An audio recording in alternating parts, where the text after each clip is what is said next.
How many calories can the brain burn by thinking? Burning calories for weight loss has been all the rage for a very long time now. Of course, to burn calories, you have to get up and actually work out. It sounds tedious and really time-consuming. But what if there was another way to burn calories that didn't include so much movement? That must be a dream come true. This introduction has to lead up to something, right? The thing is, just thinking can burn calories. What can't the brain do? According to one of the most brilliant minds of our generation, Hank Green, our brain uses 10 to 20% of the calories we consume. These calories serve as an energy source for your brain to produce and release chemical signals called neurotransmitters. Your resting brain uses 1.5 calories every minute. Considering that your brain is only 2% of your body mass, it's a lot.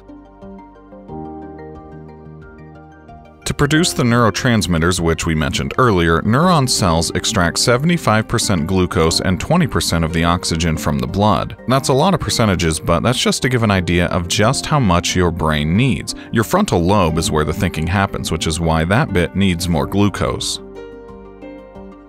Could this explain why you feel mentally exhausted after a hard math test or exam? Actually, researchers have not been able to confirm this as many times. They don't push the volunteers to their limits. Equally important to mental exertion is the attitude towards a strenuous task. Some people like reading intense and thick novels which should exhaust them, but instead they use the just one more page excuse to read more. The same goes for people who enjoy doing crosswords or playing chess. In conclusion, people enjoy intellectually challenging activities without feeling mental exhaustion afterward. So why doesn't this get applied to every intellectually challenging activity? The thing is, what you expect from an activity can greatly alter how much the activity will drain you in reality. For example, if you think an exam is going to be difficult, chances are that you will actually find it more difficult and face more mental fatigue. The brain doesn't have fixed rules that it follows, so each situation can differ in terms of how many calories your brain consumes. Stressful situations, such as taking a final, do not only affect the brain, but also shoot stress hormones into the bloodstream. It also induces sweating and increases heart rates. Some activities are mentally as well as physically exhausting.